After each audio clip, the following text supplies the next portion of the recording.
Alors justement, on va dialoguer quelques minutes avec David Sassoon, qui est donc le président de G. Sassoon Group, qui est ce groupe financier international mondialement implanté, qui a pris cette décision. Bonjour à vous, David Sassoon, merci d'être avec nous. Hello, David Sassoon, thank you for being with us. Première question que je vais vous poser. Pourquoi est-ce que vous avez pris cette décision? Est-ce que pour vous, c'est une injustice dont est victime Israël? Absolument. Comme vous le savez, l'antisémitisme augmente depuis un certain temps dans le monde. Et en Afrique du Sud, nous ne sommes pas une exception, malheureusement. Et quand une nation souveraine se défend contre des attaques terroristes, comme nous l'avons vu avoir lieu lors du dernier conflit, et des pays qui sont supposément des alliés et des amis d'Israël,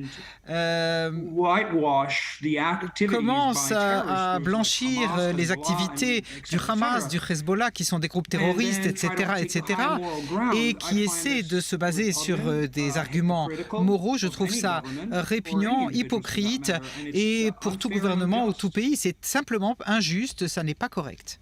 Alors, évidemment, l'Afrique du Sud est un pays qui se trouve dans une situation très difficile, qui a besoin d'investissements actuellement. Est-ce que cette pression peut avoir, selon vous, un effet justement sur l'attitude de l'Afrique du Sud? Écoutez, c'est une très bonne question. Comme vous le savez probablement, nous avons déjà commencé nos investissements avant les derniers développements du gouvernement d'Afrique du Sud avec des sociétés dans le domaine du pétrole et du gaz. On a investi pratiquement 40 millions de dollars avec une banque d'import-export des États-Unis qui nous soutient. Et donc nous aidons à créer des emplois, nous aidons à améliorer la situation économique de l'Afrique du Sud et pour l'Afrique en général. Mais nous devons prendre position.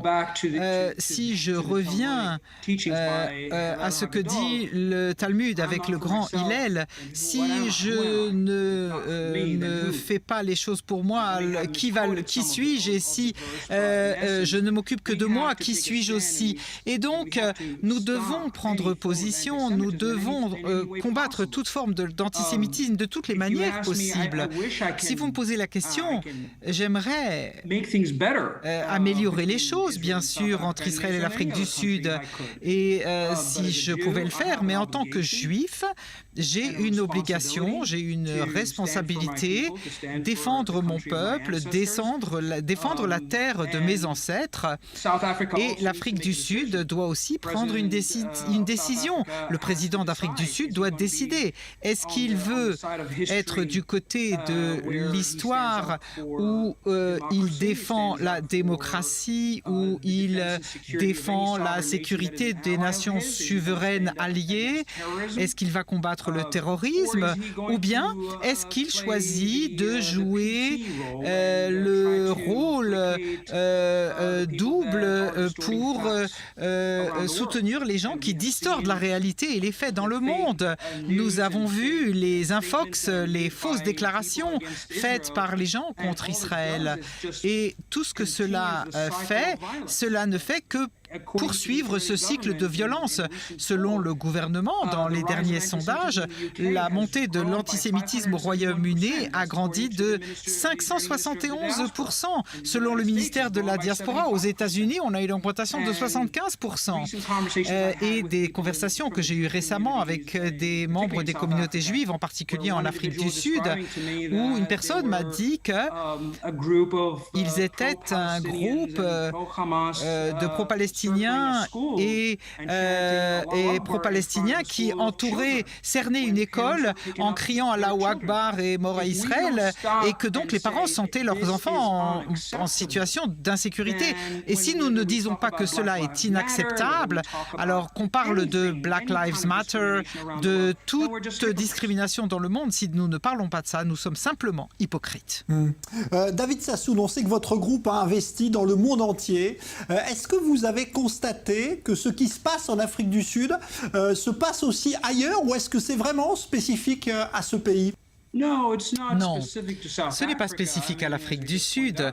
Comme je viens de le souligner, l'antisémitisme augmente partout, que ce soit au Royaume-Uni, en France, en Allemagne, les États-Unis. Vous savez, maintenant, c'est... je pense que c'est une pandémie, c'est ça que j'appelle une pandémie de conscience sociale très préoccupante. Notre mode de vie, ce que nous avons appris être une démocratie, qu'on soit américain, israélien ou ailleurs, est aujourd'hui réinventé en quelque chose que je ne reconnais pas. Et là où nous voyons de l'antisémitisme, où nous voyons une considération injuste envers Israël, comme famille et comme entreprise, nous ferons tout ce qu'il faut pour combattre cela, que ce soit au Royaume-Uni, en France, aux États-Unis.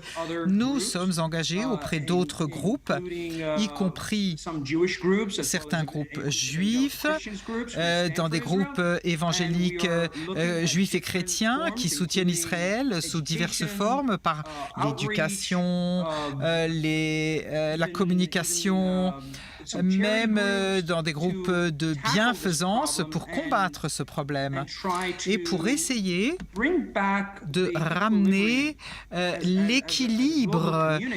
En tant que communauté globale, il faut retrouver un équilibre. Aujourd'hui, nous sommes dans un état de déséquilibre total. On sait que votre famille, David Sassoon, a œuvré depuis des siècles et des siècles. C'est une famille extrêmement ancienne, dans tout le Moyen-Orient notamment. Est-ce que vous diriez que la situation aujourd'hui pour Israël est meilleure ou pire que cela a été les années passées? C'est une bonne question en fait. Jusqu'à, disons, il y a 40 ans, en particulier dans le monde occidental, les choses se sont peut-être améliorées. Malheureusement, nous sommes en plein déclin et les choses empirent. J'ai parlé avec des personnes qui ne partageaient pas mon point de vue et qui exprimaient par exemple le fait que bon, les choses vont pas si mal en Afrique du Sud, il n'y a pas de politique officielle de soutien à l'antisémitisme en Afrique du Sud. Et ma question à ces personnes est la suivante: est-ce que nous allons attendre jusqu'à ce qu'il y ait vraiment une politique ouverte? Est-ce qu'on peut dire que c'est acceptable parce que ce n'est que de la rhétorique? La dernière fois, je me souviens de notre histoire, quand Hitler a commencé avec la rhétorique, très rapidement, on est arrivé au massacre et il a massacré 6 millions des membres de notre peuple. Il faut s'en souvenir. C'est la raison pour laquelle nous devons traiter de cette question avec force, avec tous les moyens que nous avons. C'est une question de vie ou de mort pour la nation juive et pour les communautés juives à travers le monde. Et j'appelle tous membres des communautés juives et de la diaspora, ainsi que les Israéliens, joignez-vous à nous et faites entendre votre voix.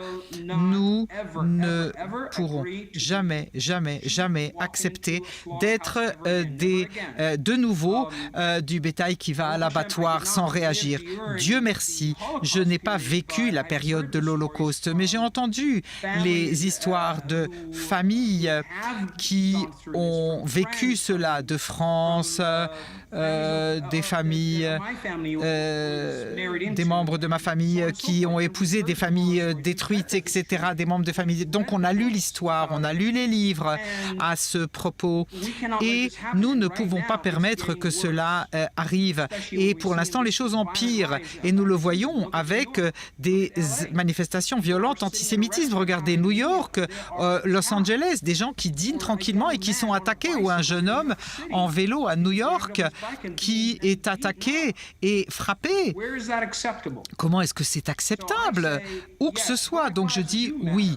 Et les vies noires sont importantes. Black Lives Matter, oui. Mais toutes les vies sont importantes. Que vous soyez chinois, africain, juif, musulman, toute vie a une valeur. Mais on ne peut pas accepter que la vie de quelqu'un soit importante sur le dos des vies juives ou du peuple juif. Merci beaucoup pour cette explication. David Sassoon, je rappelle que vous êtes le président donc, de G. Sassoon Group, un groupe financier international qui a donc menacé à l'Afrique du Sud de suspendre ses investissements. Thank you very much. Merci de m'avoir accueilli.